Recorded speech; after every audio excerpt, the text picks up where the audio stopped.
Hoje nós vamos começar falando sobre ser santo, santidade. Até o nome é bonito. Já imaginaram se Deus não fosse santo? Se Ele não fosse completamente separado de tudo aquilo que que não faz parte da essência dEle? Se Ele não fosse perfeito, puro, completo, total em si, se Ele não fosse santo? Se a gente soubesse que Deus era bom, mas talvez podia ter um pedacinho de maldade. Se Deus fosse perfeito, mas tivesse assim aquela pontinha minúscula de imperfeição. Uau! A gente estava frito. Porque se de repente a pontinha de maldade de Deus fosse aparecer para você, e Deus fosse de certa forma sarcástico ou irônico, ou gostasse do seu mal. Que coisa linda! Que Deus é completamente separado, santo, puro. E a santidade de Deus, Deus quer ver em nós. Deus nos chamou para sermos santos, separados dessa situação toda de pecado, de corrupção, de maldade, separados. Eu tenho uma amiga que ela gosta de dizer que nós somos como uma gotinha de óleo no meio do mar. Olha que coisa. O óleo, ele pode estar lá como uma gotinha no meio das ondas, mas ele não se mistura. Uma gotinha de óleo no meio do oceano. Está no mundo, mas não é do mundo. Vive as coisas do mundo, mas não faz parte do mundo. A essência é diferente. A natureza é outra. É assim que Deus nos quer, santos. E quando vocês forem adorar, nós vamos hoje aprender um pouquinho sobre a santidade de Deus. Vocês vão falar: Senhor, obrigado. Obrigado porque o Senhor é santo, majestoso. Que coisa mais linda. Vocês vão ver que a palavra de Deus diz sobre a santidade. Quando eu estava lendo os slides da minha mãe, eu percebi uma coisa que é característica dela, que faz tanta diferença, fez tanta diferença na minha vida e do meu irmão. Às vezes, a gente conversa demais sobre o que a gente acha e fala pouco o que a Bíblia diz. Hoje vocês vão ver que nos slides o tempo inteiro são versículos, é a palavra. E como é gostoso a gente se alimentar da palavra de Deus. É a palavra em si que nos alimenta, que nos ensina. E às vezes a palavra de Deus é tão viva, tão poderosa, que a leitura de um mesmo versículo, em um mesmo momento, para cada um de nós, tem uma conotação, um significado, um motivo diferente. E vai nos alimentar de uma maneira diferente, rica. Um manancial interminável de águas vivas. Que coisa mais linda é a palavra de Deus, né? Que durante os anos se manteve sempre alimentando as pessoas. Os livros ficam tão desatualizados, né? O livro de ciências da minha filha desse ano, o do ano passado ela não pôde usar. E eu achei aquilo um absurdo, porque saiu a edição nova, então o livro de ciências da irmã não serviu para outra irmã, com 2 anos de diferença. Quantos anos a Bíblia tem, meus irmãos? Um livro inesgotável. E hoje nós vamos estar percebendo nas Escrituras esse tema, a santidade de Deus. Antes de começarmos, eu ainda gostaria de fazer essa oração com os irmãos. Tá. Minha mãe disse que ela sempre ora, né? Lê essa oração. Nós vamos orar. E antes de orarmos, gostaria de compartilhar um versículo que falou muito ao meu coração no meu momento de devocional. É um versículo que está escrito em Salmo, capítulo 86, versículo 11. E esse versículo diz assim: Ensina-me, Senhor, a tua verdade, e eu andarei nos teus caminhos. Dispõe o meu coração a temer só ao teu nome. E eu comecei a meditar nisso. Quantas vezes nós tememos as circunstâncias? Quantas vezes a gente tem medo do que vai acontecer no governo, medo do que pode acontecer com a saúde, medo da situação financeira, medo do futuro dos filhos, medo. A gente...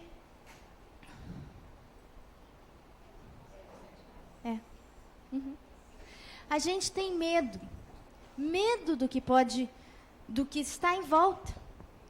Mas nós não temos temor de Deus.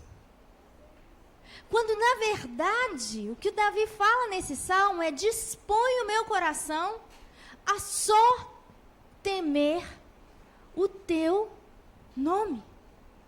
Quando existe o temor do nome de Deus, a Bíblia diz que o temor ao Senhor é o princípio da sabedoria. Quando a gente começa a enxergar em todas as situações, em todas as circunstâncias, que Deus está ali, que Deus pode estar usando aquela situação para me ensinar, para me corrigir, ou que eu não posso errar, que eu preciso de me manter dentro daquele padrão que é a palavra. Quando eu começo a imaginar, os olhos do Senhor estão sobre todo lugar, a contemplar os maus e os bons. Quando eu começo a entender quem é Deus, eu devo fazer essa oração: dispõe o meu coração a temer só ao teu nome. Que quando vocês estiverem orando, essa seja uma oração contínua. Desde que essa semana eu comecei a orar assim, a minha forma de agir, de alguma maneira, foi diferente. Porque a gente passa a enxergar qualquer situação que talvez trouxesse um constrangimento como uma situação corriqueira, que você não tem que ter temor dela.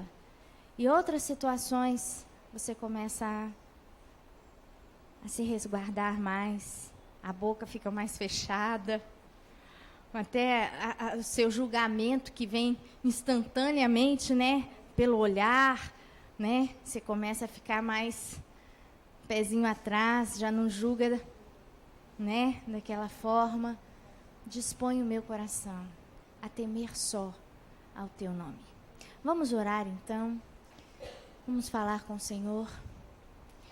Santo Deus, tu és tão santo, Senhor, que de cada faceta do teu caráter emana a tua santidade. Cada palavra dos teus lábios é santa. Tu não podes ver iniquidade, porque os teus olhos são puros demais. Com o pecador não podes estar, porque és totalmente santo. Somente pelo sangue do Cordeiro posso estar aqui diante de ti, senão, na manifestação da tua santidade, eu morreria. Senhor, eu venho contemplar a tua santidade. Revela-me mais sobre ti, sobre a tua santidade. Senhor, pela atuação do teu Espírito Santo no meu interior, pois ele me transforma segundo a tua imagem, de glória em glória. Santo Deus, tu és tão santo que os 4 seres viventes estão diante de ti, sem descanso, nem de dia, nem de noite, e proclamam a tua santidade. Santo, santo, santo é aquele que é, que era e que há de vir. Eu estou aqui, agora e para sempre. Eu nunca me cansarei de declarar que é santo, santo, santo. Eu te amo e te adoro na beleza da tua santidade. Amém. Aleluia. O dicionário Aurélio apenas nos fornece o seguinte sobre santificação: qualidade ou estado de santo. No Novo Testamento encontramos as palavras hebraicas usadas para santidade.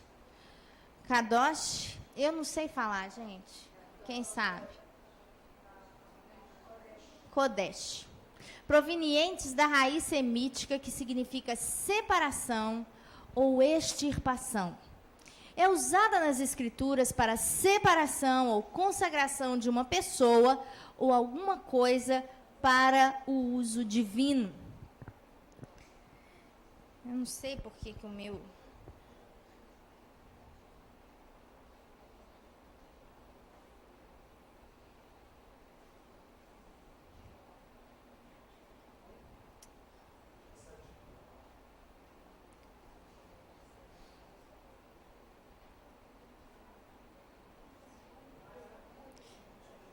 Não, eu aperto aqui. É porque eu queria dar só... Para de gravar só um minutinho. Alguém vem aqui... Ó. Santificação. Se vocês abrirem a Bíblia de estudo de vocês e olharem lá na concordância, eu acho que isso deve ser um hábito de todo cristão que gosta de estudar a Bíblia. Tem uma Bíblia que tem a concordância. Hoje em dia, na internet, a gente tem Bíblia online, né? Você coloca lá a palavra santo, você vê aquela seleção já de versículos onde existe a palavra santo, santidade, santificação. E eu gostaria de desafiar os meus irmãos a fazerem isso em casa, porque uma coisa é quando a gente vem na aula, escuta o que alguém disse, sai daqui em ponto de bala, motivado, já fazendo até planos, né, para o que você vai orar no dia do seu momento de adoração, quando você estiver falando com Deus desse atributo tão maravilhoso. A santidade de Deus é o que faz Deus ser divino e separado dos homens humanos. A santidade de Deus realça o lugar onde Deus está, que é totalmente diferente, totalmente longe do pecado, da dor, da dificuldade. Então, os irmãos devem procurar manter isso, porque se a gente é conduzido só por injeções de ânimo que vem do púlpito, a gente vira um rebanho muito lento, né? Imagina que para a ovelha andar, toda hora o pastor tem que dar uma empurradinha. Aí ele para de empurrar, a ovelha empaca, né? Nossa, até chegar no rio para beber a água, demora um tantão, né? Eu acho assim, o pastor mostra o caminho e fala, vamos, e a ovelha vai sozinha, né? E vai andando, porque ela quer beber mais água, ela quer comer a grama verdinha. E a gente precisa de fazer isso também, procurar estudar. Eu estou dizendo isso porque foi colocado aqui as palavras usadas para essa palavra que nós temos como santidade, vindas do grego, significando separação, tirada. Alguém que foi separado. Pensa em uma pessoa que é tirada daquele meio e fala assim, eu vou te escolher para uma coisa especial.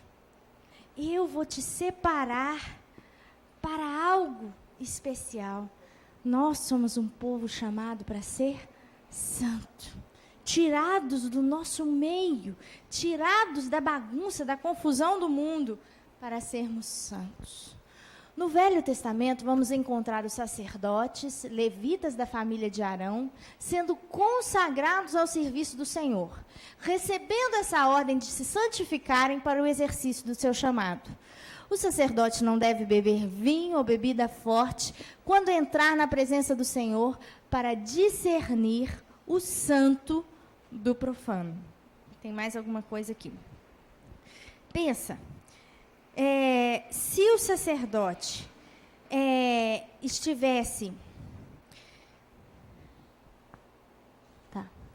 Se o sacerdote estivesse embriagado, ou se o sacerdote fizesse alguma coisa contrária àquilo que era esperado dele, ele podia morrer. A gente sabe que o sacerdote entrava uma vez por ano no Santo dos Santos com uma cordinha amarrada no pé.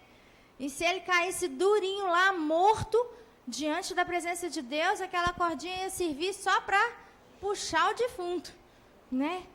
Que temor que essas pessoas tinham de Deus. O sacerdote, ele entendia o lugar dele. Não era um lugar comum e nem um lugar fácil. Ele tinha sido escolhido para ser separado, santo. E naquela época, a santificação era conquistada por situações concretas, que separavam aquela pessoa das outras. Arão, ele é ungido. Ele é o primeiro sacerdote ungido. Quando o Salmo 133 fala, é como a unidade dos irmãos, é como um óleo precioso que desce sobre a cabeça, a barba de Arão, e desce sobre a gola das suas vestes. Eu vejo nesse salmo um mistério lindo de Deus, falando sobre a força, o poder que existe quando o povo de Deus é unido. A unidade da igreja é como a unção que separou Arão dos outros. É como esse óleo que fala assim, você, a partir de hoje, é sacerdote, você é separado, você é santo. Arão foi ungido para esse serviço. E a partir dele, aquela unção durou por todos os seus descendentes. Unção que separava o povo. Eita!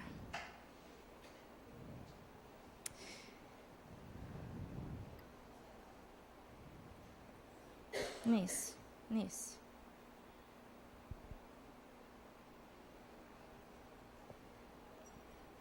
Tá. Encontramos também a ordem do Senhor para preparar o tabernáculo com seus móveis e utensílios, sendo consagrados, ungidos devidamente e santificados ou separados para o uso exclusivo dos sacerdotes e para o culto a Deus. Tudo se tornava santíssimo após a unção com o óleo sagrado, que simbolizava o Espírito Santo e a sua atuação. Eu vejo essa noção de santidade no meio do povo muito maior naquela época. Hoje, a gente tem um movimento chamado globalização. Até as culturas que tinham tantas tradições estão caindo por terra.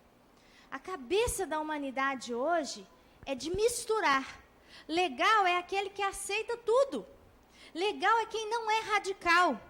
Legal é quem tem a mente aberta para entender os gostos diferentes, para comer comidas diferentes, para misturar tudo. Isso é um processo que o inimigo tem criado na humanidade para a aceitação do anticristo. Porque quando o inimigo vier, quando o anticristo for reinar, as pessoas do mundo vão ter que ser pessoas burras. Pessoas que acreditam que o errado é certo, que o certo é errado. Pessoas que não têm valores consistentes. Pessoas que não têm noção de santidade, de separação. Pessoas que acreditam que, no caso, por exemplo, coisas, utensílios separados só para Deus, não, isso aí está muito esquisito, não precisava disso não, qualquer coisa Deus aceita, de qualquer jeito Deus gosta, né? Com tudo que eu fizer está valendo. Será?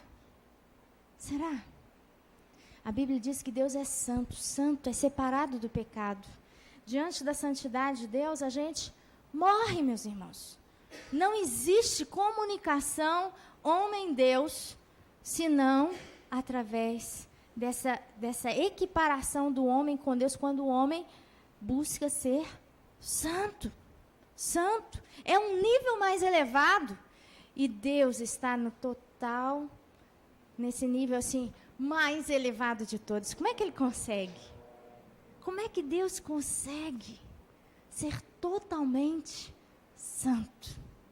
A gente tem que adorá-lo demais. Porque é em cima dessa santidade total de Deus que a gente sobrevive. A palavra grega usada no Novo Testamento para santo era hagios, com a mesma conotação do hebraico, significando puro. A relação subentendida de santidade e piedade no contexto do Novo Testamento tem também o sentido de amado de Deus. Encontramos o Messias sendo chamado de o Santo. Vamos ler esse texto? Atos, capítulo 2, versículo 27. Atos 2, 27.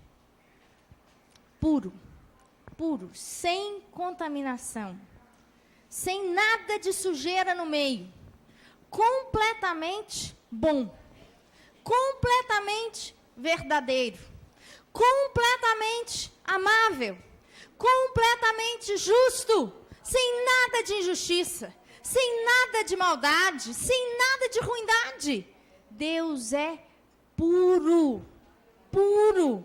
Coisa maravilhosa a gente saber que o nosso Deus é separado. Teve uma pessoa que chegou, como é que Deus, né, pode ver essas coisas, essas catástrofes? Olha lá em Mianmar, né, tanta gente morrendo, que desastre, e Deus mandando isso tudo. E nós conversamos, e uma das coisas citadas foi essa separação de Deus daquilo que é mal. O que é mal, o que é ruim.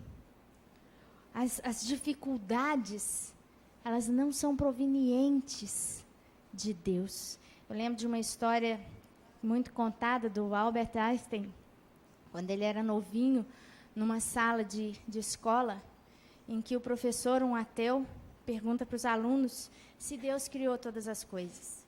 E os alunos falaram que criou. Então ele fala assim, então Deus criou o mal. Então Deus é mal. Porque Deus criou o mal. Se tudo é criado por Deus, Deus criou o mal. E aí ele fala, professor, a escuridão existe? Ele fala, existe. E a luz existe? Existe. Ele falou, olha, professor, você está equivocado. A escuridão não existe. A escuridão é a ausência de luz. A luz você tem como estudar, a luz você tem como medir.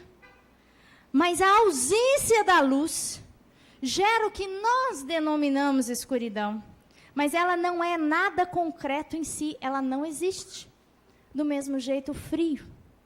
O frio não existe. O frio é a ausência de calor. Da mesma maneira, o mal é a ausência de Deus. A ausência do que é bom.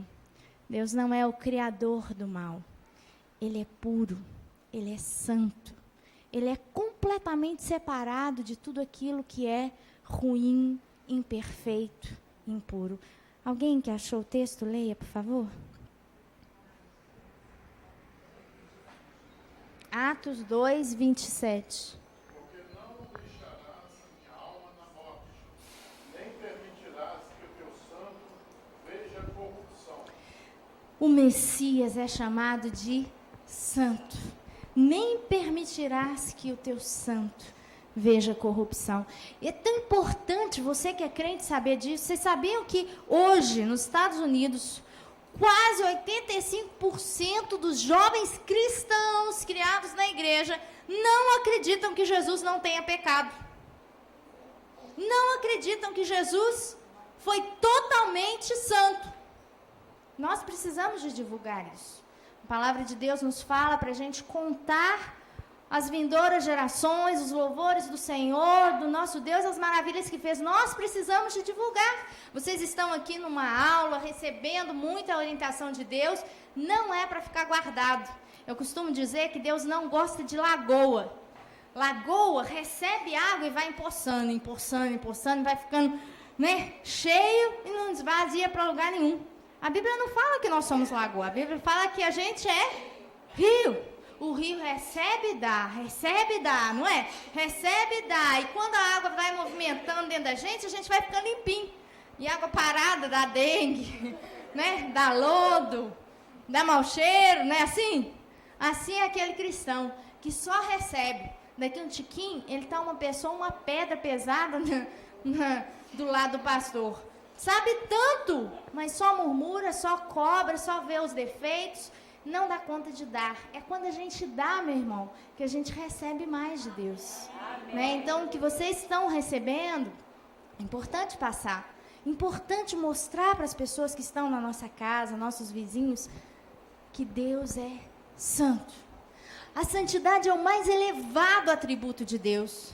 A sua santidade denota a sua separação da própria criação e o fato de estar elevado acima dela, estabelecendo a transcendência de Deus. Somente Yahvé é Deus. Ele faz contraste com os deuses falsos e com todas as criaturas. A quem, pois, me farei semelhante para que eu lhe seja igual, diz o Santo. Deixa essa palavra entrar no seu coração, eu vou ler esse versículo de novo, você vai entender a profundidade desse texto. A quem, pois, me farei semelhante, para que eu lhe seja igual, diz o Santo. Completamente diferente, completamente separado, completamente puro, completamente bom. Deus é santo. Quando nós vemos na cultura do mundo, nós vemos tanta mistura. O Deus da Umbanda é o mesmo Deus do Candomblé, só muda de nome, que está lá, se a gente for ver alguma raiz no esoterismo, acha alguma coisa. As coisas são todas misturadas e vão só mudando de nome. Mas, às vezes, alguns rituais com alguma semelhança, aí pega um ritual de magia e mistura com... E os falsos deuses não são puros, tudo misturado. Deus é o único, que é a essência dele, o tempo inteiro, ele é único, não se contamina. Não existe nem na história um jeito de misturar Deus. Misturou, já não é o nosso Deus. Tem gente que tenta, mostrar um outro Deus, mas já é outro. Porque o nosso é santo. O nosso é único, ele é completo em si mesmo. Diferente de toda criatura, diferente de toda a criação. A primeira aplicação do termo santo no Velho Testamento é para o sábado, com a lembrança da obra criadora de Deus, e sendo um dia separado para o descanso do trabalho do homem. Olha que interessante, a primeira vez que o termo santo aparece, está falando do sábado. O dia que as pessoas iam separar para um propósito, descansar. Até abrir um parênteses aqui para falar como psicóloga. Quanta depressão, quanta fobia, quanto estresse, porque os crentes não têm um dia de descanso. O nosso corpo tem um ritmo que aguenta funcionar. Trabalhar demais não é virtude. É a virtude que o capitalismo impôs. A ideia de que a pessoa é legal se ela é produtiva. Mas Deus não escolhe a gente pela produtividade. Ele deixou uma história contando que certa vez um patrão chama um trabalhador e combina com ele um salário. Quando dá metade do dia, ele chama outro para ajudar. Quando está faltando 1 hora para acabar o expediente, ele chama outro. E na hora de pagar, ele paga igual. Deus não olha produção, meu irmão. É tudo diferente. E se a gente entra nessa cabeça de capitalismo, e a gente entra nesse corre-corre desenfreado, você é igual esses pés de fruta que no primeiro ano enche de fruta e produz aquele tanto, mas sem o sabor docinho. E daqui a pouco tempo já tem que cortar e jogar fora, porque já não está servindo mais. Deixa o pé de fruta crescer, igual a jabuticabeira antigamente, que demorava anos para dar fruto, mas quando começava a dar, aquela jabuticaba gorda, docinha, Essas de hoje, assim, tudo sem gosto, não é? Então, Deus conhece o nosso corpo. E olha que interessante, sábado chama santificar. Quer dizer que uma coisa santificada era separada das outras, com um propósito bem específico. E se eu quiser santificar um tempo, uma coisa, ou na Bíblia a gente tem o Samuel, separado para, escolhido para, tantas pessoas que foram ungidas E a unção com óleo marcava esse momento de separado para santidade. A santidade divina também significa que Deus preserva a sua posição em relação a todos os seres criados. Não tem nada de igualar. Hoje, a gente tem uma série de pensamentos, você recebe direto por e-mail, que iguala o homem ao sobrenatural, que faz o homem se sentir um semideus. Ele é responsável por tudo na história, no destino, na vida dele. Ele é responsável. O homem hoje em dia, na visão esotérica mesmo, humanista, é um semideus. Mas a santidade de Deus mostra que ele está num nível muito mais elevado, que ninguém nunca chega. Deus, a Bíblia fala que ele habita em luz inacessível. É totalmente santo. Santo. É um alto atributo de Deus, em que ele é o próprio padrão de si mesmo. Essa santidade faz realçar o contraste entre o divino e o humano, porque eu sou Deus e não homem, o santo no meio de ti. Olha o contraste. Quem é Deus? Quem é o homem? Como eu posso louvar a Deus por esse atributo?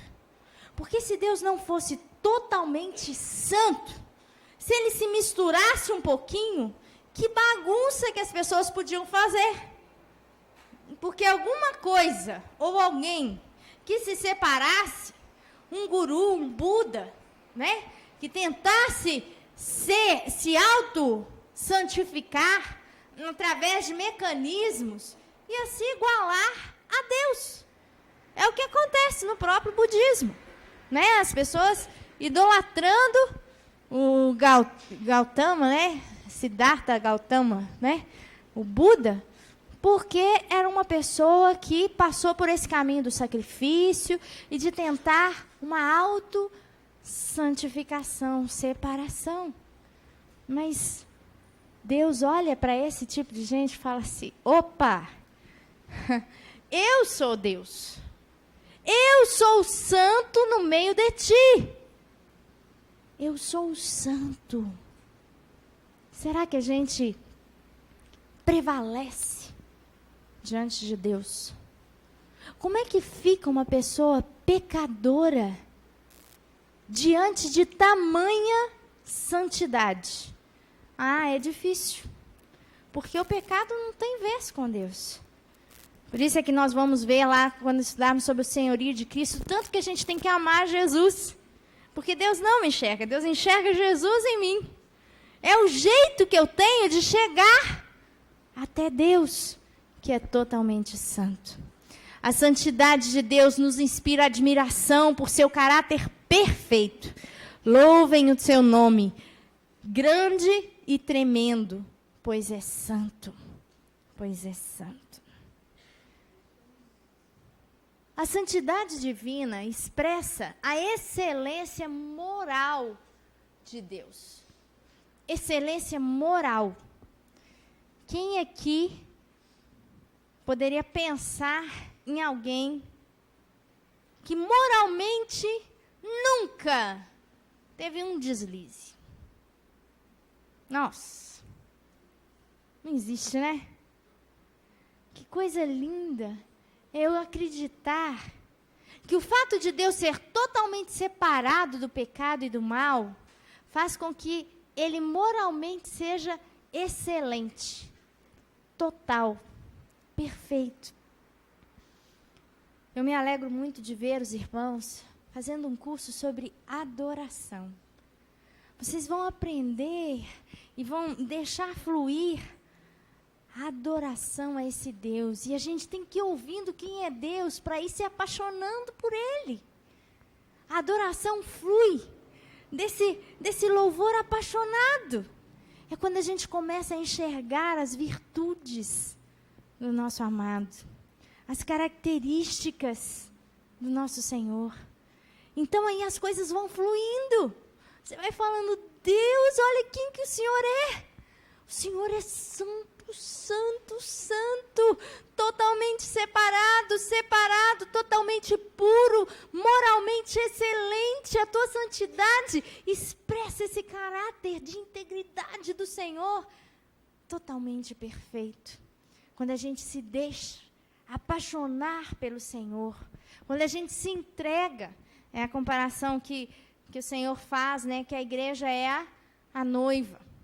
A noiva está naquela expectativa de como vai ser o casamento.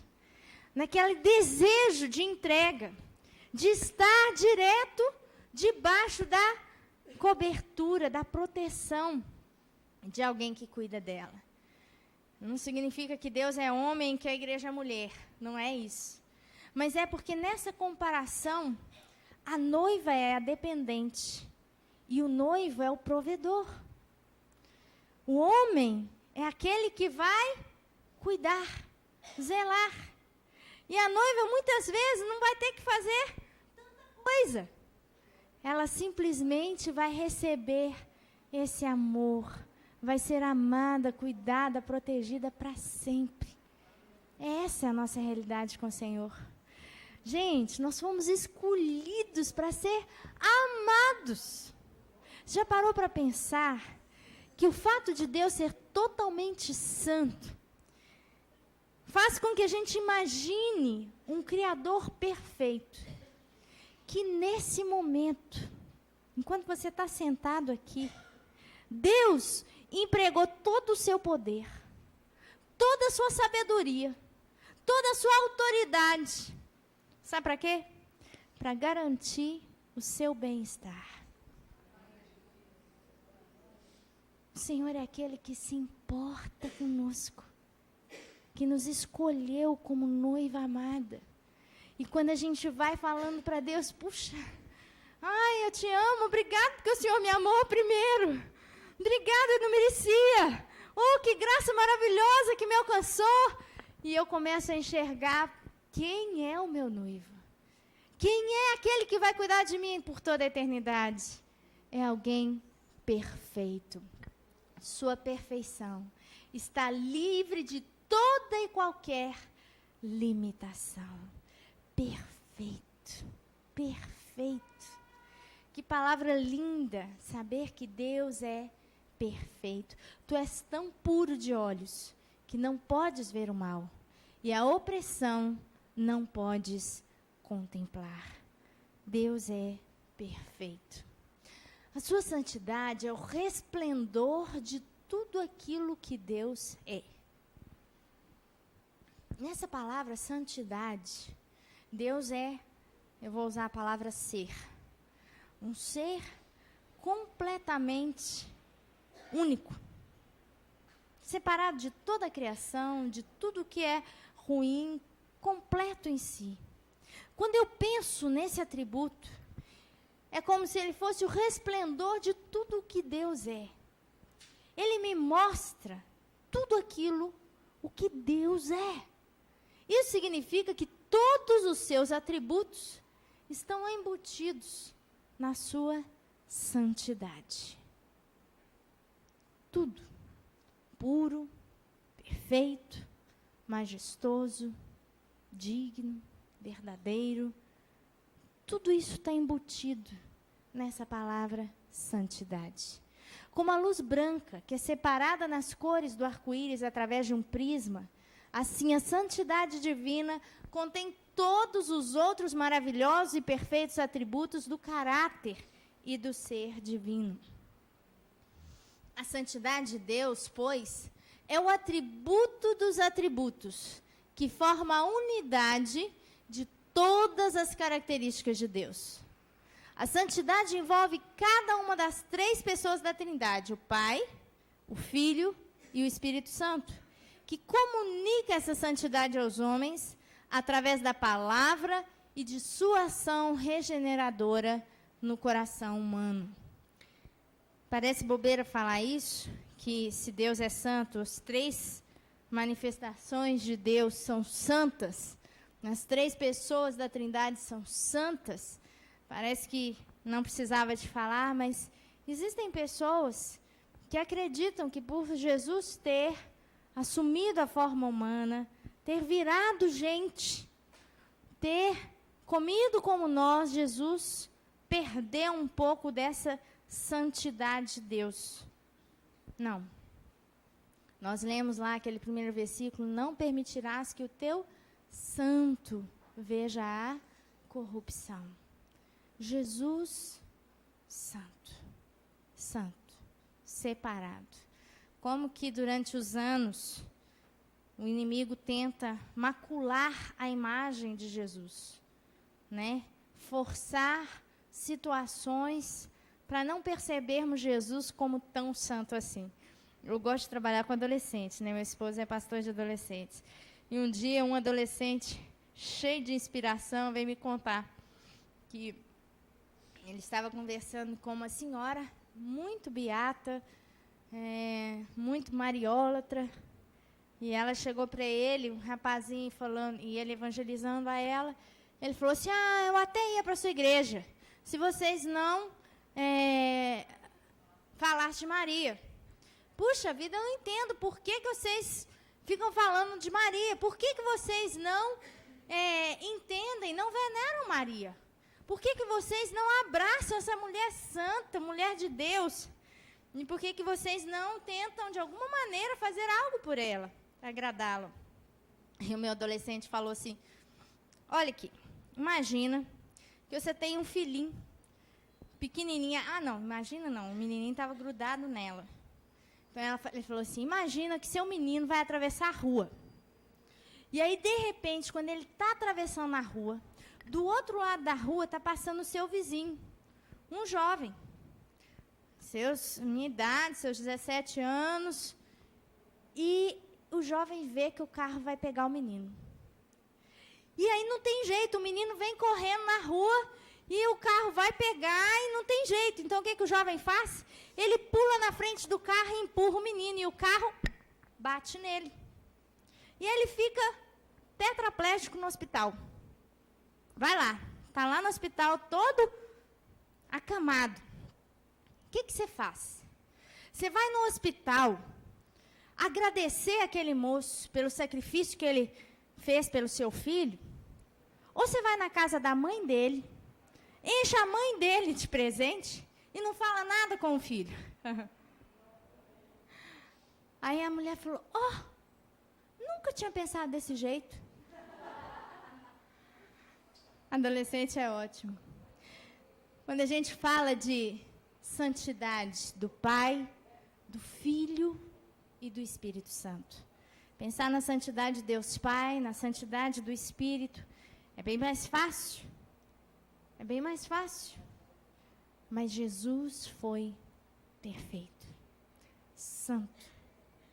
Ai de nós se duvidarmos dessa característica de Cristo. Nossa fé estaria ameaçada. Nós cremos que Jesus é o Messias, o Filho de Deus, que veio por nós, que morreu por nós, Santo Cordeiro de Deus. Deus é santo, Deus é puro, separado de tudo que é pecado. A santidade de Deus é a somatória de todas as virtudes do seu caráter. Ele habita em plena luz. Nele não há falhas ou imperfeições. Em Deus não há falhas. E no ser humano, hein? E na natureza? Outra coisa que o inimigo tem tentado colocar é que a mãe natureza é perfeita. Que a mãe natureza não falha. Que o ciclo da natureza é perfeito. O que Deus permitiu que acontecesse? Que o nosso planetinha Terra... E não é só culpa do ser humano, não. É da própria imperfeição da natureza. Porque Deus não deixa a glória dele ser dividida com ninguém, não. Ele é o Criador. Ele faz a natureza ser perfeita ou não. Ele cria mecanismos para a natureza se reproduzir, se mudar ou não. Essa semana, a minha filhinha estava tendo aula de de ciências, e eles estavam falando sobre o cuidado com a água, né? Então, vamos cuidar da água, tal. E aí começaram a falar sobre os animais em extinção. Aí a professora virou e falou assim, imagina, se nós não fizermos alguma coisa, esses animais, aí começou a citar, né? O mico-leão dourado, a baleia azul, a tartaruga, tararã, vão entrar em extinção. E os filhos de vocês não vão conhecer esses animais. Aí o colega da Radassa virou para ela e falou assim, eu não tô... Eu não vi dinossauro e não chorei por isso. Eu tenho certeza que meu filho não vai chorar se ele não conhecer esses bichos. Não, coisa de menino, né? Mas o que eu estou querendo dizer é o seguinte, a mãe natureza não é perfeita, não. Já existiram animais que não existem hoje, já existiram situações que não existem hoje, que não é só fruto de uma má utilização humana. Não é, não. É porque a Terra é criação. E uma criação ínfima no meio do universo. A gente não tem ideia do que espera a gente. Mas a Bíblia promete que nós vamos reinar com Cristo. Quem reina é sobre alguém e sobre alguma coisa. Não é? Vamos estar direto com o Senhor, mas numa vida que é assim, supimpa de maravilhosa. E pela graça, meus irmãos, ninguém fez nada para merecer que esse Deus tão ilimitado te enxergasse no meio de todo mundo e escolhesse você para amar. Uau! A gente tem que adorar demais esse Deus. Que graça que nos alcançou. Ainda contando de adolescente, eu costumo dizer para adolescente que graça é assim. Imagina que um rapaz de 16 anos pega um carro fugido, emprestado do pai para dar um rolê, né? Escondido. E aí ele, nervoso, ele engata uma ré para sair da garagem e acelera pra caramba e o carro vai de uma vez no muro do vizinho. E arrebenta o muro. Arrebenta o carro e arrebenta o menino. E o vizinho sai lá fora. O vizinho pode agir com o menino de 3 formas. Pode agir com o menino com justiça. Ele olha para o menino, olha para o muro, olha para o carro e fala, meu filho, olha o que você fez. Agora você vai sofrer a consequência do seu erro. Então você vai para casa, você cura seus ferimentos aí, assim que você estiver bom, vou ter que conversar com seu pai, você paga meu muro. Gastei meu 13º reformando, e eu não tenho culpa do que aconteceu, e você vai ter que pagar meu muro. Eu posso até ser bom, deixar você mesmo ser o pedreiro, mas meu muro tem que estar consertado, isso é justo. O vizinho pode agir com misericórdia. Ele chega lá fora, olha, e quando ele vai cobrar o muro, quando ele vai brigar com o menino pela irresponsabilidade dele, ele para, fica com dó, com compaixão, e fala, olha, vai embora, né? Cada um fica com seu prejuízo. Vai se cuidar, eu te perdoo. Pode deixar que eu mesmo conserto meu muro. Vai para casa, você está perdoado. Mas o vizinho pode agir com graça. Sabe como é que é com graça? Ele liga para o SAMU. Ele coloca o menino lá dentro. E ele mesmo vai dentro do SAMU cuidando dos ferimentos do rapaz. E enquanto o rapaz está ali, que o moço abre os olhos sem saber o que aconteceu, ele fala, não se preocupe. Eu conserto meu muro e já mandei o reboque pegar o seu carro e eu conserto o seu carro. O que é isso, meus irmãos? Graça.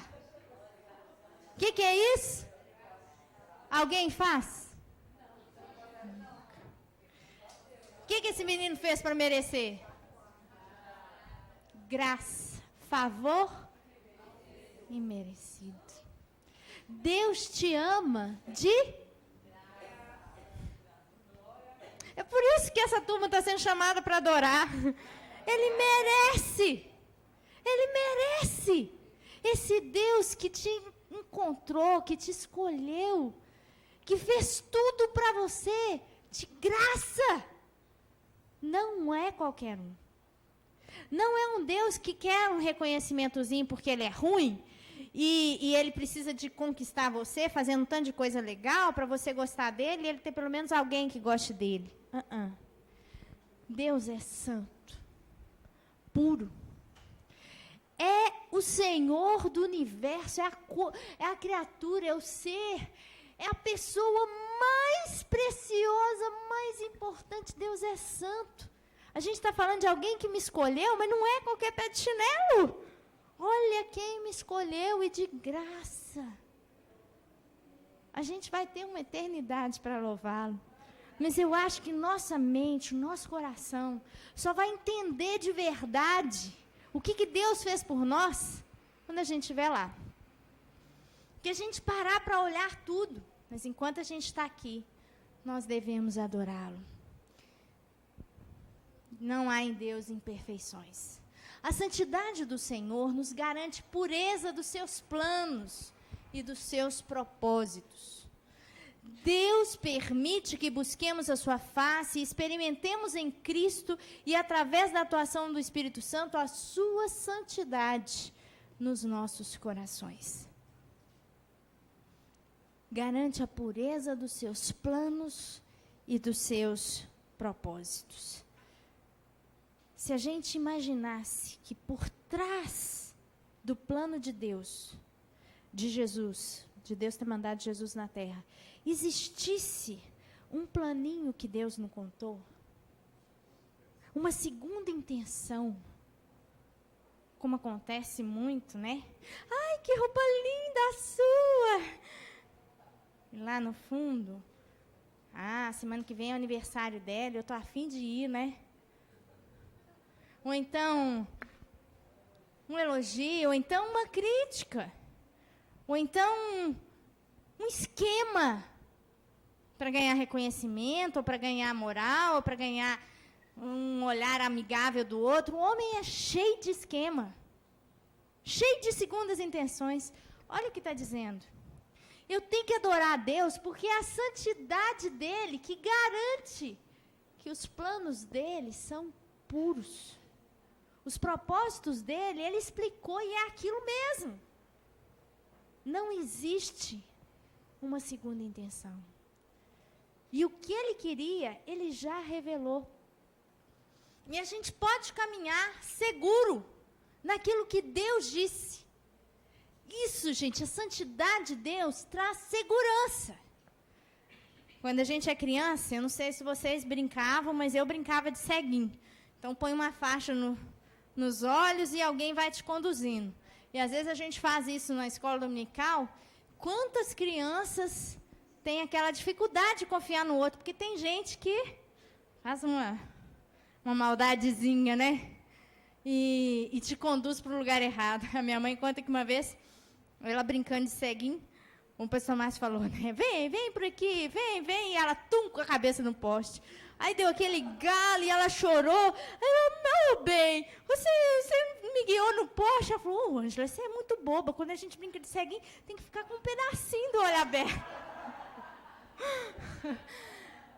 Gente, porque Deus é santo, deixou os planos dele muito claros.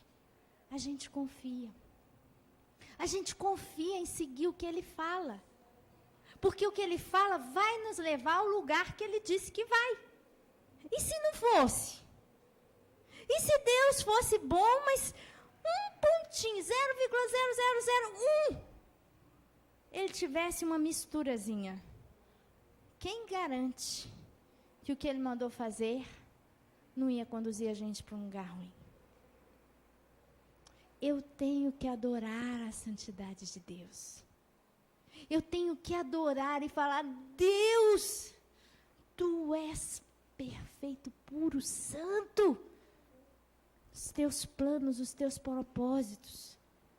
É isso mesmo que o Senhor falou. O Senhor Jesus é um exemplo de santidade em seu caráter, na sua vida para todos nós. Não é apenas o fato de não pecar, mas a sua santidade estava implícita em sua total consagração ao Pai, à sua vontade e ao propósito de Deus. Jesus se santificou a si mesmo para cumprir toda a sua missão gloriosa de salvar a humanidade. Eu não sei se na época de Jesus tinha umas brincadeiras que não convinham. Cair no poço, né? Não sei se brincavam de brincadeiras imorais, mas Jesus tinha uma missão. E porque ele tinha consciência da sua missão, muitas coisas que os outros faziam, ele não fazia. Se separava. Gastava tempo com o Pai, gastava tempo orando.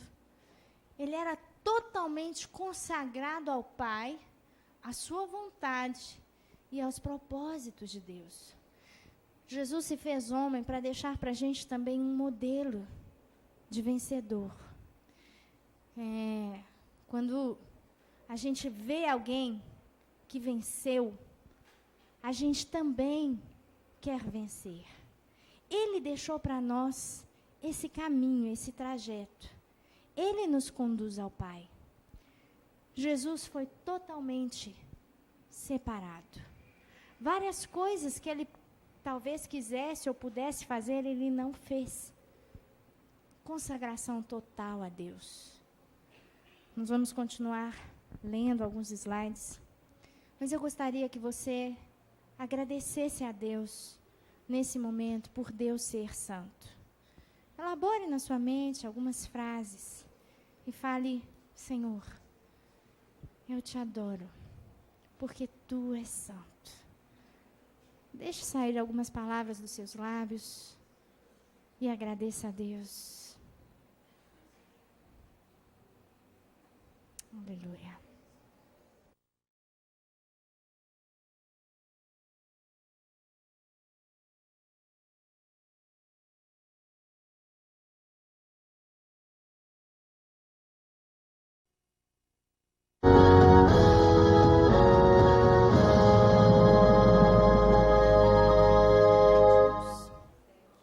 Senhor Deus, Senhor dos senhores, Senhor dos exércitos, Senhor da minha vida.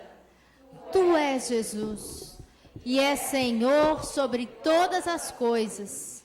Teu nome está acima de todo nome, e diante de Ti todo joelho se dobra. Te adoro, Senhor, pelo Teu domínio em minha vida, porque Tu és aquele que fala e eu obedeço. Sou Teu, Senhor. És Tu quem decides o meu viver e governas tudo em mim. Não sou de mim mesmo. Tu és o Senhor a quem eu sirvo com todo o meu coração e por amor. Meu Senhor, em Tuas mãos está toda a minha vida, e Teu é todo o meu coração. Pode passar. Continua. Tu, Senhor, te mostras forte para com aquele cujo coração é totalmente Teu. Eu sei que és forte, pois dominas sobre tudo. Cada vez que o meu inimigo se levantar contra mim, ele certamente cairá, porque Tu tens poder para vencê-lo com um só dos Teus olhares. Tu és, ó Senhor, o leão da tribo de Judá, que ruge contra os meus inimigos e sempre triunfarás. Te adoro, Senhor, te adoro, Senhor.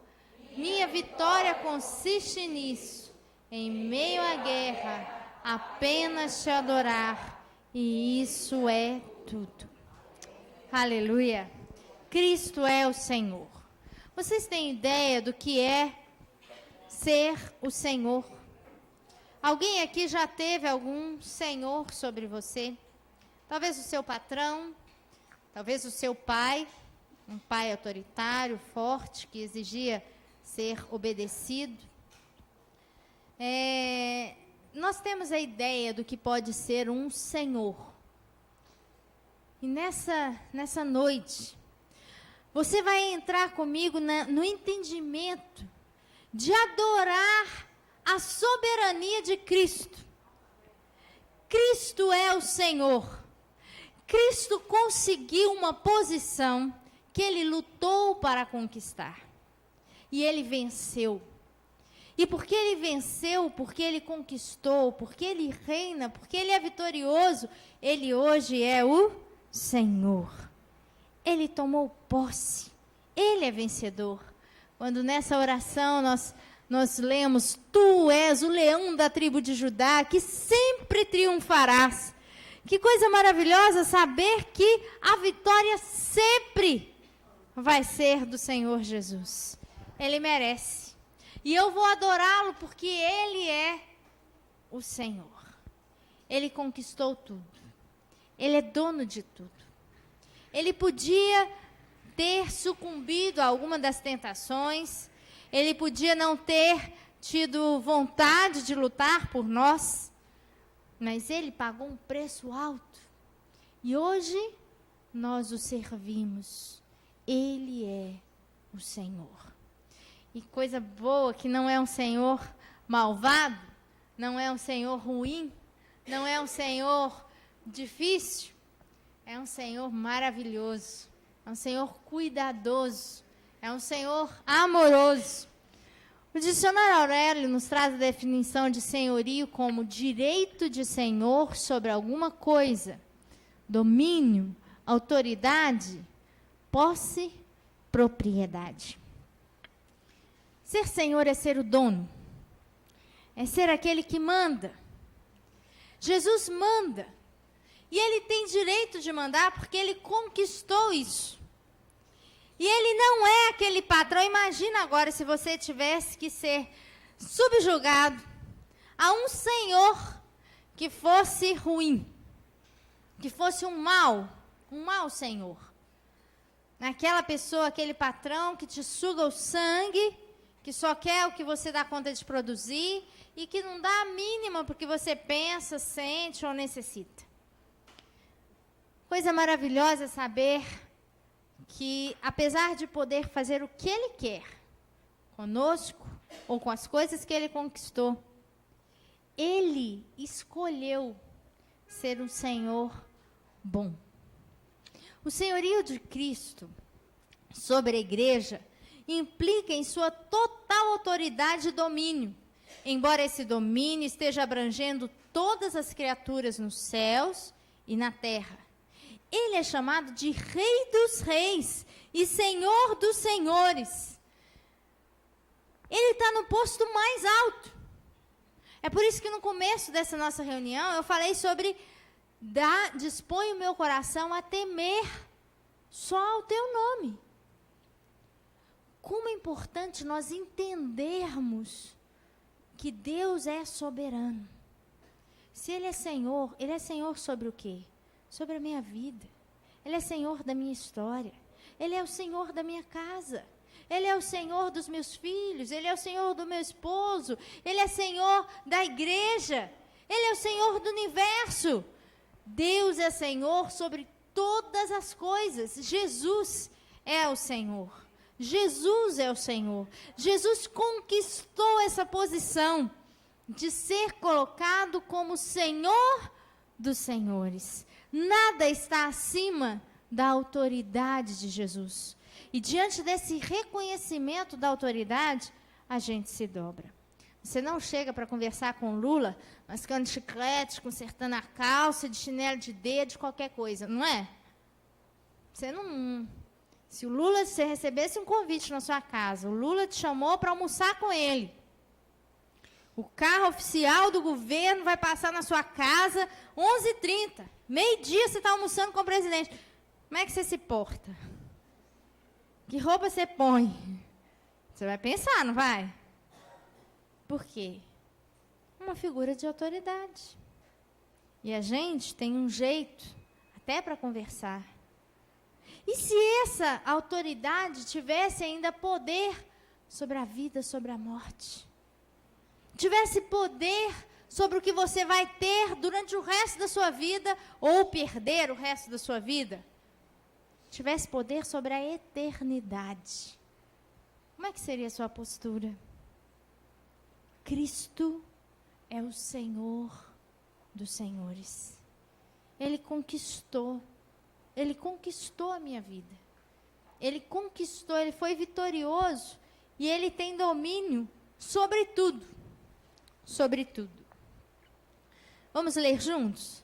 Que guardes este mandamento sem mácula e repreensão até a aparição do nosso Senhor Jesus Cristo, a qual a seu tempo mostrará o bem-aventurado e único, poderoso Senhor, Rei dos reis e Senhor dos senhores, aquele que tem, ele só, a imortalidade, e habita em luz inacessível, a quem nenhum dos homens viu, nem pode ver, ao qual seja a honra e poder sempre eterno.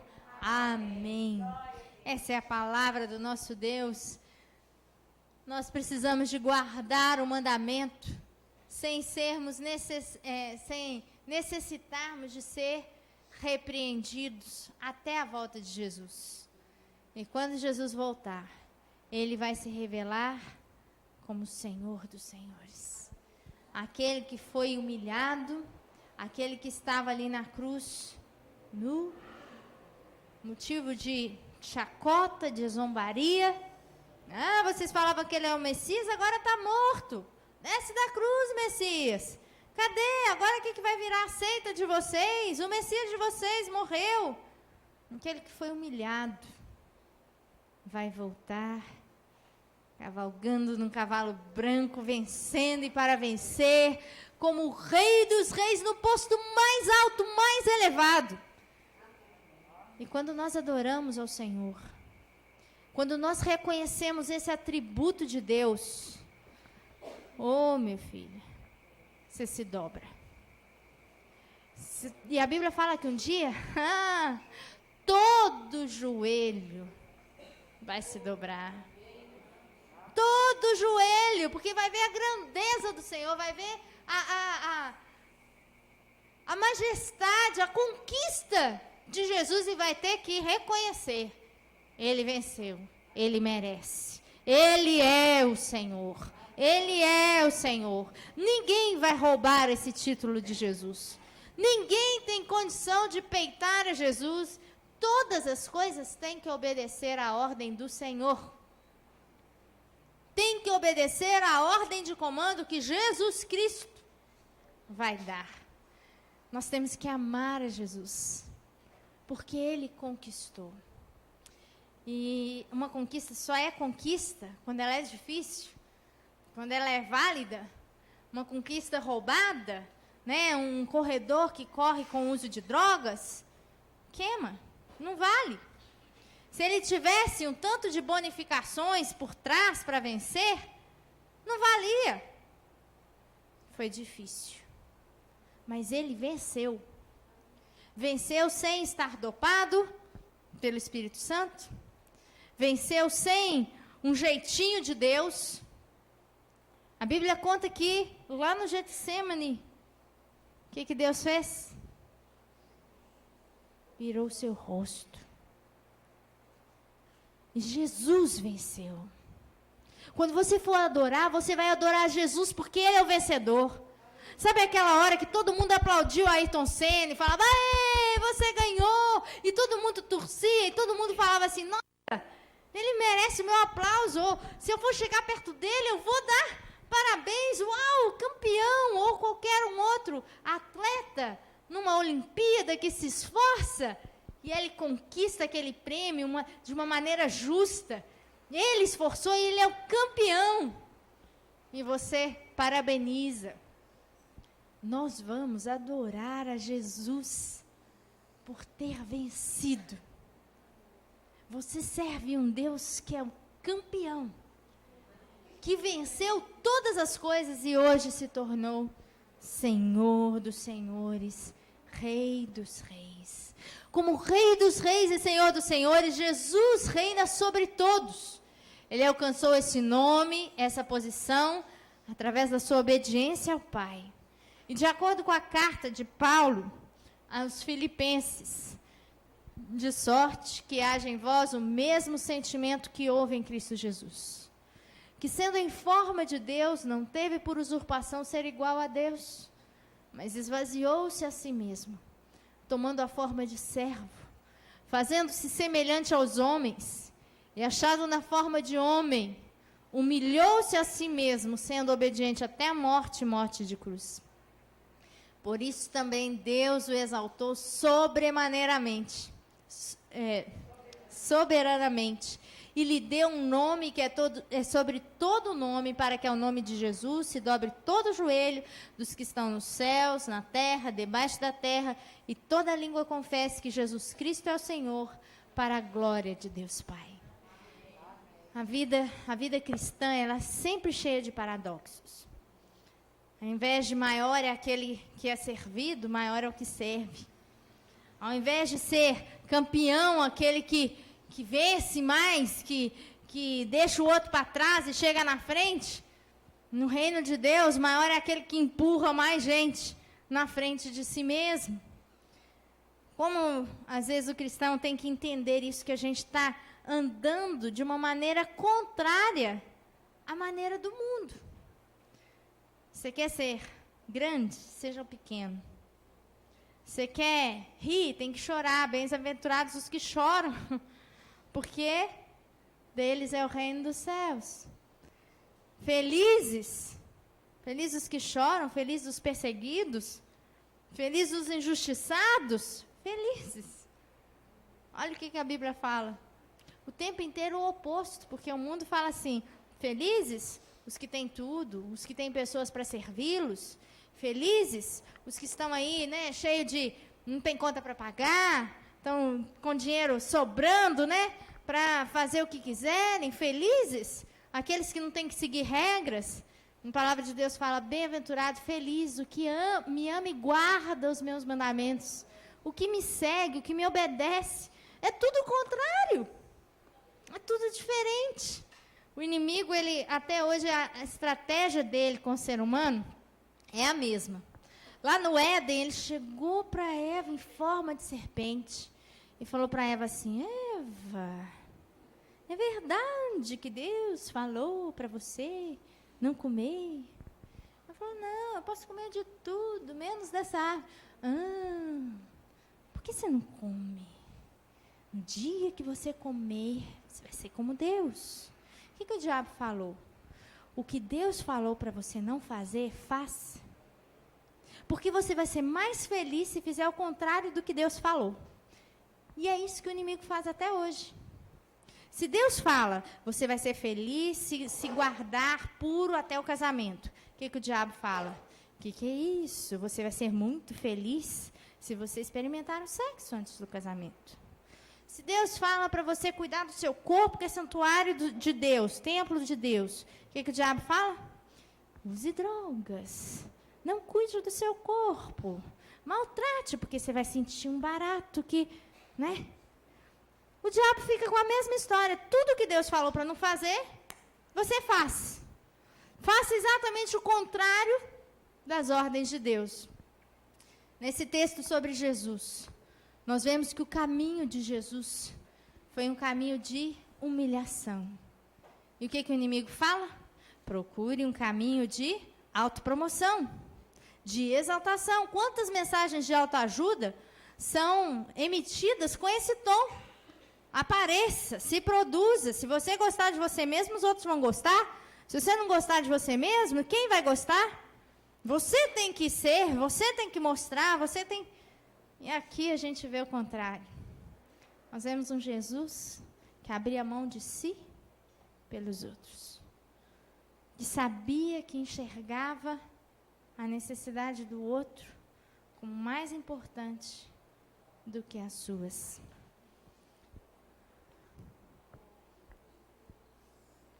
E vem de novo. Tá. toda autoridade lhe foi dada nos céus e na terra. E ele nos confere essa autoridade para, em seu nome, expulsar demônios, curar enfermos e ressuscitar os mortos. Aleluia! Se ele é o Senhor, ele tem direito de dar a ordem que ele quiser, certo? Imagina que Jesus, soberano, deu autoridade para a igreja, para que a igreja usasse o nome dele. Lá na Lagoinha, às vezes, tem coisas que eu tenho um nome que eu consigo mais fácil.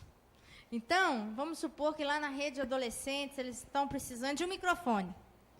Aí, uma pessoa vai lá e pede, aí aquela morosidade, o trem não sai, aí eu viro e falo assim, vai lá, chega na fulana e fala assim, a Suzy está pedindo um microfone agora. Aí a pessoa volta com o microfone. Por quê? Em algumas instâncias, em alguns momentos, quando a pessoa vai usando o meu nome, ela vai com a minha autoridade. Se aquela pessoa que está controlando o microfone, ela está submissa a mim, quando eu dou uma ordem, eu posso dar a minha ordem através de alguma pessoa, aquela pessoa tem que me obedecer. Imagina, Jesus permitiu que nós usássemos o nome dele. Uau! Quando eu chego perto de Satanás, eu falo, Jesus me mandou falar para você sair daqui. Tchau. Pensa, meus irmãos, você não tem poder nenhum em você mesmo. É dele a autoridade. Ele é o Senhor. Você é só um instrumento usado para levar o nome de Jesus. Nome que tem todo o poder. Lá na igreja, eu sou baixinho, mas imagina que o pastor Márcio deu uma ordem. Acabou. Né? Uma pessoa lá está amarrando alguma coisa para mim, eu chego, pastor, pede fulano. Falou, agora. Vai lá e fala que eu falei. Acabou. O negócio acontece. Se o pastor Márcio quiser fazer um negócio errado, se ele quisesse armar alguma coisa para... Isso não acontece não, mas se ele quisesse, ele podia. Um nome que pode assinar um papel de compra, de venda, de qualquer coisa. E vai ser válido, porque a assinatura está ali, ó. O fulano de tal falou que era para vender, ou falou que era para comprar. Toda a autoridade foi dada a Jesus. E ele deu essa autoridade para nós. No intervalo, o Robert estava me contando que lá no Morning Star, eles estão experimentando um avivamento dentro da igreja, que começou com crianças. E como é que está lá? Nuvem de glória dentro da igreja, cultos indo até 1h da manhã, e o povo naquele quebrantar, naquele mover do Espírito. Alguma coisa interessante para compartilhar?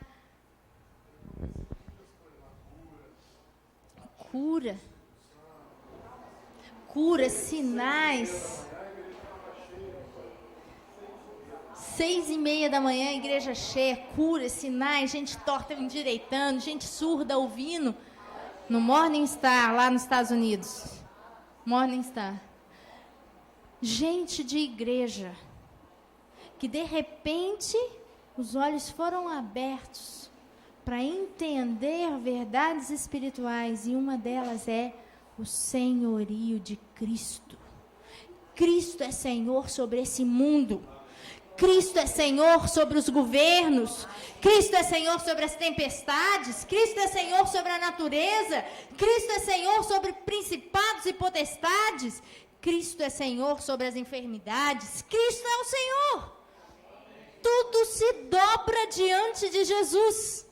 E nós podemos adorar a Jesus por isso. Uau, você é vencedor, Jesus. Você venceu, você é o Senhor, e eu reconheço isso, merece, merece. Merece que eu me dobre, merece que eu te adore, porque o Senhor é vencedor, o Senhor conquistou e de uma maneira justa. A autoridade de Jesus era visível em seus ensinos. Ele podia perdoar pecados. E fora concedida pelo Pai? A autoridade foi concedida pelo Pai, certo? Quando a gente vê Jesus ensinando, é aquela coisa com propriedade. Ele não fala assim, peraí, eu vou pensar. Eu te falei isso aquela vez, mas eu acho que não era bem assim, não. De uma vez só. Uma palavra só. Que é lá no fundo. Aquele olho no olho. Aquela unção que vai lá dentro da alma. Eu queria ter estado na época de Jesus, sentar perto dele, olhar nos olhos dele, ouvir o que ele tinha a dizer. E às vezes eu converso com Jesus, eu falo, Jesus, eu queria te ver de carne e osso. Eu fiquei sabendo assim, do tanto de muçulmanos que têm tido sonhos e visões com Jesus. Nessas horas, eu ainda espero Jesus chegar um dia lá no meu quarto. Que coisa, a autoridade de Jesus visível nos ensinos. Jesus perdoava os pecados. Gente, para o povo daquela época, era difícil demais enxergar Jesus como Messias. Para a gente que já passou muito tempo, e a gente fala assim, Jesus, essa expressão, Jesus é o Filho de Deus. Isso para a gente tem uma conotação, ainda mais para quem foi criado no meio evangélico. Mas na época, imagina, igual aqui no Brasil tem o Henrique Cristo, né? Não tem aquele moço? Doido. Eu sou Cristo. Gente, tem um negócio acontecendo no mundo, eu não sei se vocês estão percebendo. A Bíblia não fala que no final dos tempos, muitos iam se levantar em meu nome dizendo, eu sou o Cristo. Vocês viram aquela igreja daquele cara lá do Porto Rico? Em Miami. Como é que chama? Da graça. Crescendo em graça. Põe no YouTube lá, Crescendo em Graça, e assiste o vídeo. O cara fala, eu sou o Cristo. Sabe outro que tem falado por aí, que é a encarnação do Cristo, e que não vai ser reconhecido na nossa geração, só na próxima? É líder da cientologia, o Tom Cruise. Encarnação de Cristo. Eu vi isso em revista, quase caí para trás. Ele é líder de uma seita, chama Cientologia, e ele se intitula A Encarnação de Jesus. Ele é o Cristo. Aqui no Brasil a gente tem o Henrique Cristo. Quando eu era criança, eu não lembro de ninguém falando eu sou o Cristo. Eu não sei na idade, assim, se alguém lembra. Olha, só eu citei 3. E espalhados no mundo está tendo um tanto de gente. Cumprimento do que a Bíblia diz. Porque na época da minha mãe também não tinha ninguém. É o final dos tempos. No final, muitos virão em meu nome dizendo, eu sou o Cristo. Olha, Jesus, naquela época, ele virou e falou assim, eu sou o Filho de Deus. E se você tem um pecado, eu perdoo. Eu sou o caminho. Mas as pessoas estavam olhando para um homem de carne e osso. Que difícil, né? Que difícil. Imagina, Jesus virar e ele falava assim, as pessoas, você está apontando o caminho para o Pai? Ele fala, não estou apontando, não, eu sou o caminho. Se você não vier por mim, você está condenado. Porque só eu posso te dar a salvação. Muita gente jogou pedra. Muita gente não creu. Mas quando você vai ler e vai comparar o que ele falava com o que ele fazia, e você percebe a segurança na forma de falar, no conteúdo, você vê a autoridade. Gente, os escribas e fariseus lhe interrogaram sobre a sua autoridade. E chegando ao templo, acercaram-se dele, já estando ensinando os príncipes dos sacerdotes e os anciãos do povo, dizendo: com que autoridade se faz isso? E quem te deu tal autoridade? E Jesus respondendo, disse-lhes: eu também vos perguntarei uma coisa, se me disserdes. Também eu vos direi, se vocês me disserem, também eu vos direi com que autoridade faço isso. O batismo de João de onde era? Do céu ou dos homens? E pensavam entre si, dizendo: se dissermos do céu, ele dirá: então por que não o crestes? E se dissermos dos homens, tememos o povo. Porque todos consideram João como um profeta. E respondendo a Jesus, disseram: não sabemos. Ele disse-lhes: nem eu vos digo com que autoridade faço isso.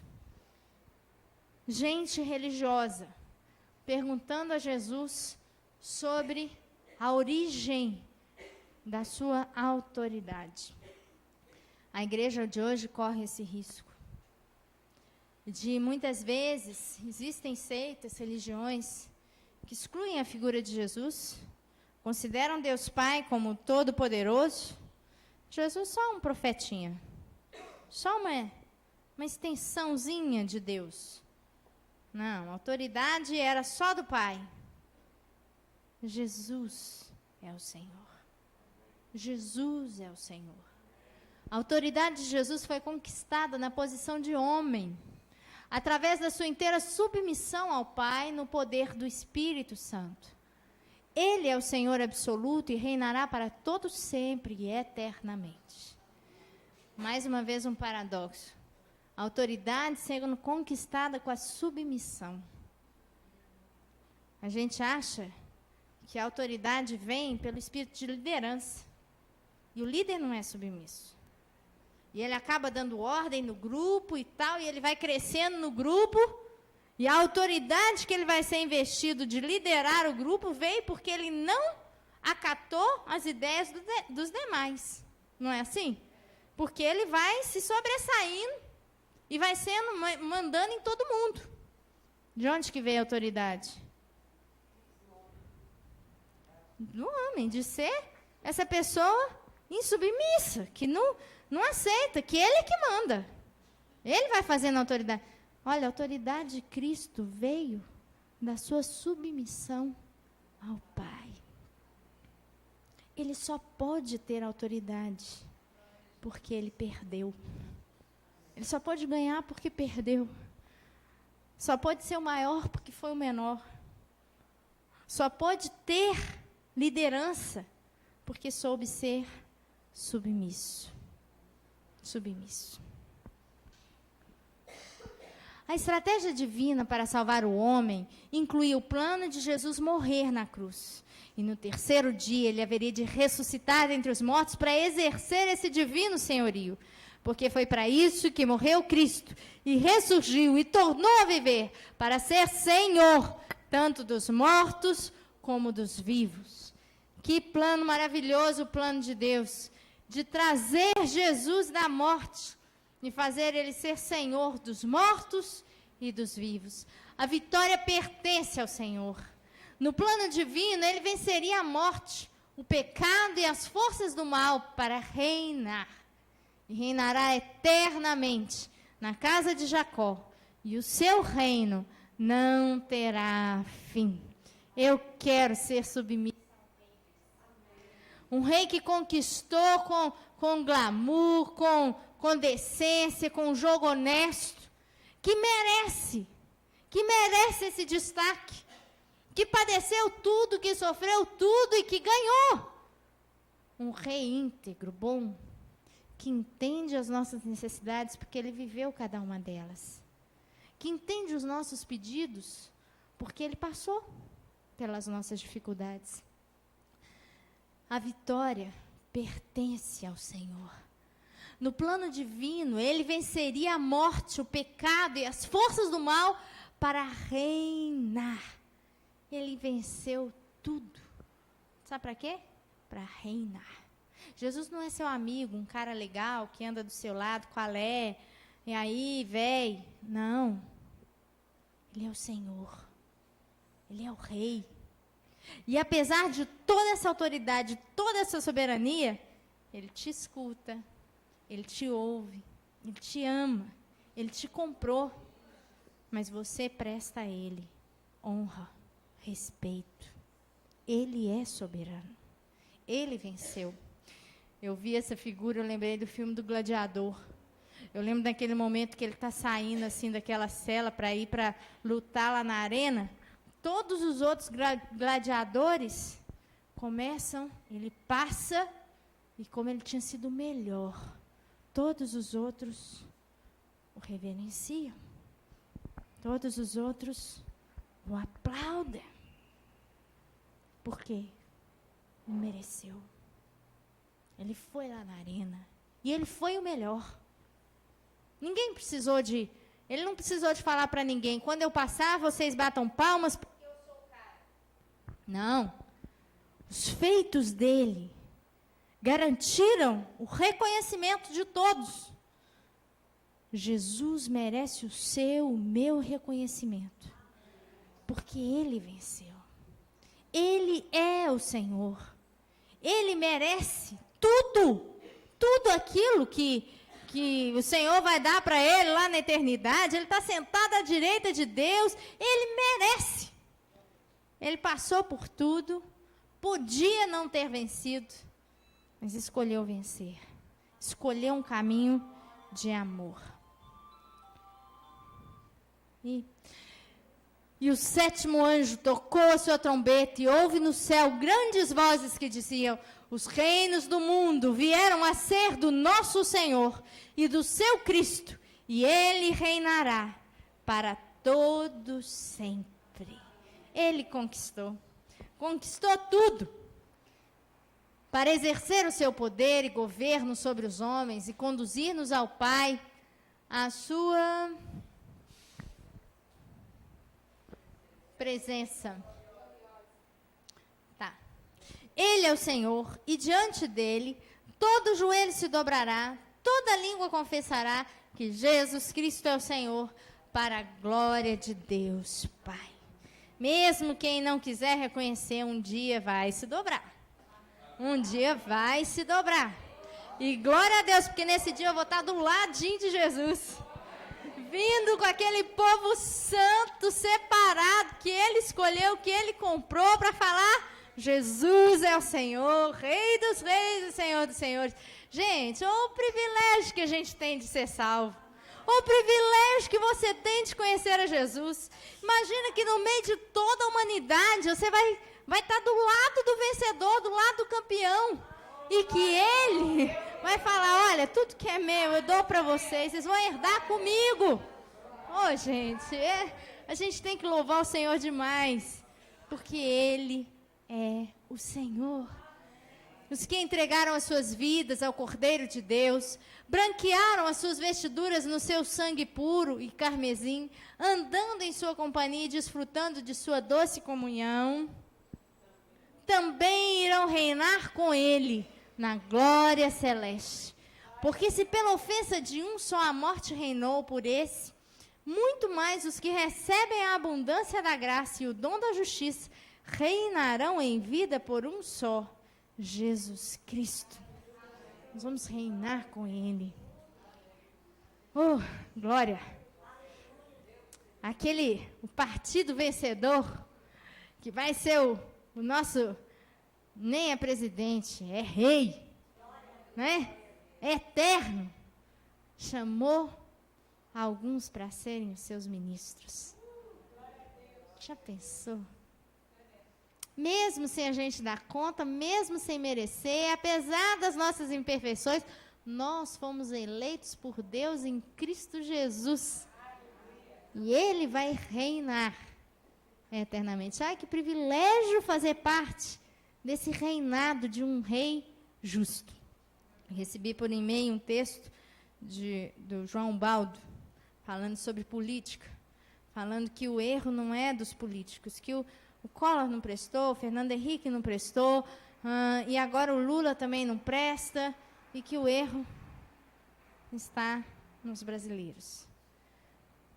Como é triste a gente ver governos, às vezes, sendo corrompidos. Como é difícil se submeter a um rei que não é aquilo que um povo espera. Mas pensem em quem é o nosso rei. Um rei bom. Eu quero servir esse rei por toda a minha vida. É um rei justo, que vai dar tudo certo do lado dele. Que maravilha. Eu faço parte de um povo escolhido por esse rei para reinar em vida com ele. O Senhor Jesus nos dá vitória sobre a morte. Gente, o maior inimigo do ser humano chama morte. O maior medo do ser humano é a morte. A morte, para quem não tem Jesus, é o fim. Mas, quando nós aceitamos a Jesus, quem tem medo da morte? Ninguém. Que coisa fantástica! Nós temos vitória sobre a morte. A gente entende que a morte não é um ponto final, uma vírgula. E então... E aí continuamos a escrever a nossa história. Você fecha o olho e quando você abre de novo, uau! Tudo lindo, maravilhoso, perfeito. Vitória sobre a morte. Bem-aventurado e santo aquele que tem parte na primeira ressurreição. Sobre estes não tem poder a segunda morte, mas serão sacerdotes de Deus e de Cristo e reinarão com ele 1000 anos. Ali não haverá mais noite. Não necessitarão de lâmpada, nem da luz do sol, porque o Senhor Deus os ilumina e reinarão para todo sempre. O Senhor, nome de Deus Pai, revelado no Antigo Testamento, nesses textos. Deus é o Senhor nosso. Ó Senhor, Senhor nosso. Deus é o seu Senhor, dono do seu corpo. Dono dos seus membros, dos seus pensamentos. Muitas vezes nós usamos aquilo que é de Deus, ainda mais para o pecado. Em Coríntios, Paulo fala, como que eu posso usar o meu corpo para fazer ele como membro de uma prostituta? Esse corpo foi comprado por um alto preço. Eu não sou de mim mesmo.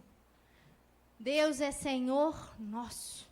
Senhor do meu corpo, da minha história, Senhor da minha vida. Ele é o meu Senhor. E nessa soberania de Cristo, nesse senhorio de Cristo, nós descansamos. A ordem que vier dele, se for para evacuar um lugar, se for para correr para frente e não olhar para trás, eu sigo de olho fechado, brincando de ceguinho, porque eu sei que a ordem que ele vai me dar é sempre boa, perfeita, agradável, ainda que eu não entenda naquele momento. Mas eu obedeço, porque ele é Senhor, e eu confio no caráter e na integridade de Cristo. Nosso Deus é o Senhor dos exércitos. Imagina que na guerra as pessoas fazem estratégias, né? Existem aquelas... Eu penso em criança muito, né? Então tem aquele joguinho do War. E aí ganha quem tem uma estratégia melhor no joguinho. Né? Você tem que conquistar um país, outro país e tal. Você estimula a criança a imaginar a estratégia de guerra. Olha o que a palavra de Deus fala. Que o cara que entende tudo de exército, que o capitão, é o Senhor de todos os exércitos. É o meu Deus. Jesus é o Senhor dos exércitos. Que guerra que é perdida pelo Senhor dos exércitos. Que estratégia que não é pensada pelo Senhor dos exércitos. O que o Senhor dos exércitos não dá conta de fazer? Nada. Nada. Ele pode fazer tudo.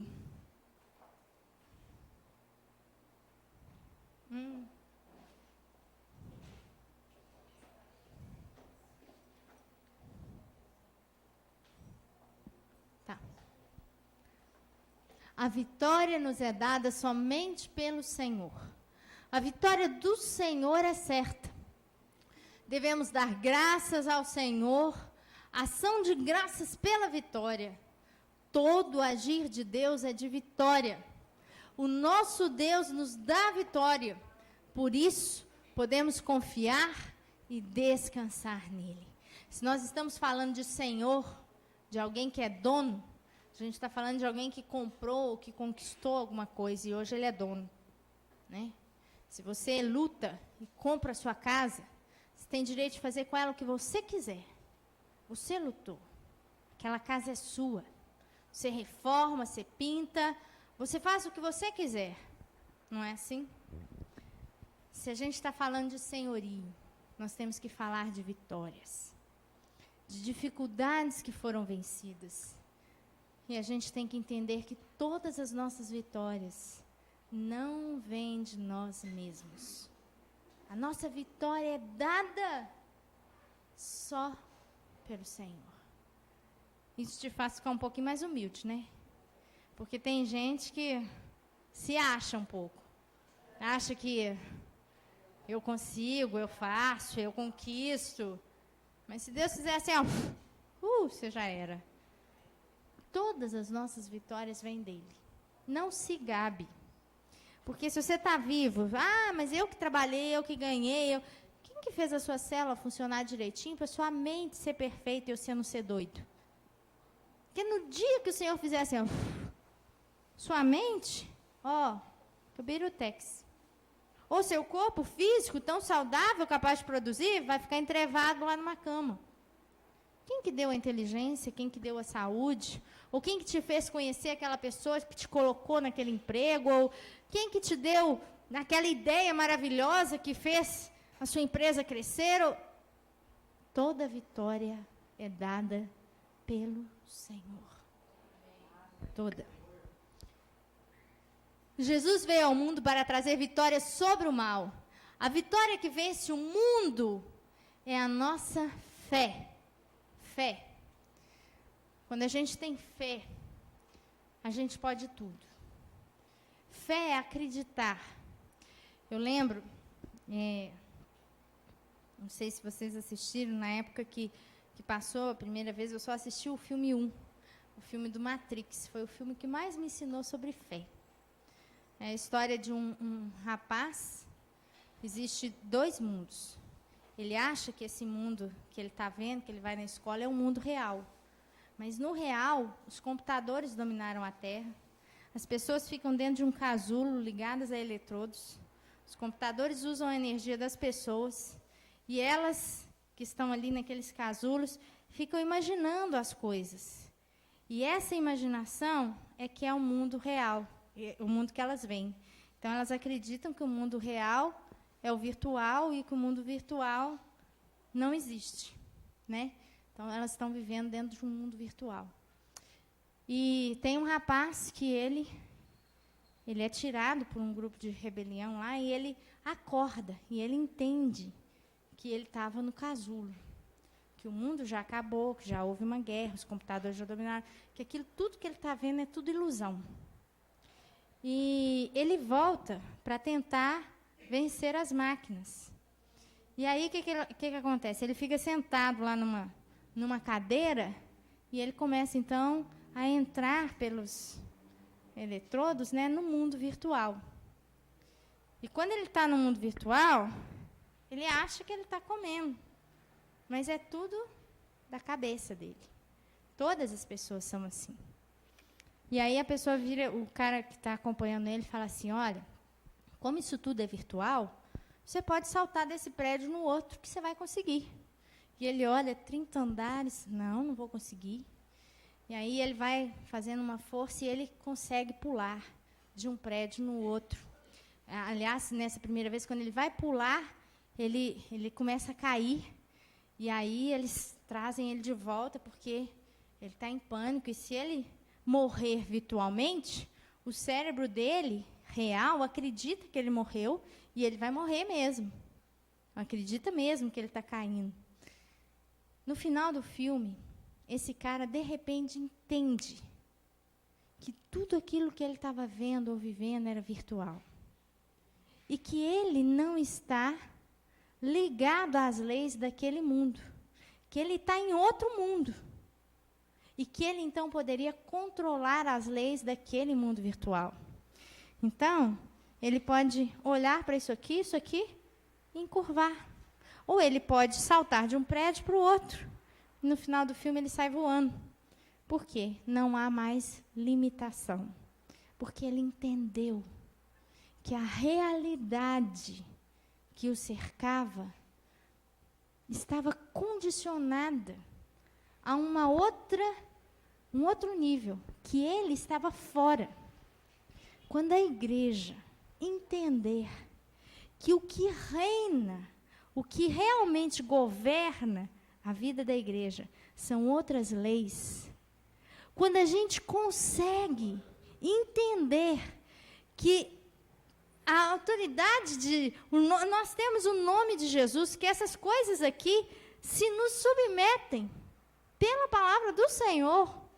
Quando a gente entende que eu não estou subjugado pelos poderes das trevas e pelo desejo do mundo ou da carne, não existe mais limitação. Isso é fé. Quando a gente tem fé, por isso que a Bíblia fala que não é tamanho de fé, é quantidade. Porque quando você tem, você pode qualquer coisa. Nesse filme, o cara podia qualquer coisa. Porque ele entendeu quem ele era e o que era aquele mundo. Quem vence o mundo, senão aquele que crê ser Jesus, o Filho de Deus? Nós temos poder para vencer o mundo. A vitória que vence o mundo é a nossa fé. Eu quero desafiar vocês a ter fé. Certeza de uma coisa que você não viu. Convicção de uma coisa que ainda nem aconteceu, mas que eu sei que vai acontecer. Porque Deus já prometeu para mim e eu creio. Vai acontecer simplesmente porque eu creio que vai. Nada muda isso. Nós hoje estudamos 2 atributos de Deus: a santidade de Deus e o senhorio de Cristo. Meus irmãos, quando vocês estiverem naquela torre de adoração, no momento máximo de reconhecer a Deus, quem Ele é, seu caráter, seu valor, vocês vão ter um dia adorando a Jesus por ser Senhor. Jesus é o Senhor. Quando você usar essa expressão, vamos falar juntos? Jesus é o Senhor. Mais uma vez. Jesus é o Senhor. Mais uma vez. Jesus é o Senhor. Aleluia. Aleluia. Você já começou a sentir esse senhorio de Cristo? Jesus é o Senhor. Senhor que vence, Senhor que conquista, Senhor que tem o direito de reinar. Que vocês possam voltar para a casa de vocês com o coração cheio de vontade de adorar o Senhor. E que vocês já comecem a adorar agora, né? E voltando para casa, já vai adorando o Senhor em pensamento, em palavras, dirigindo o carro. Como é bom fazer parte de um povo escolhido para ser mais do que vencedor em Cristo. Amém? Que o Senhor abençoe.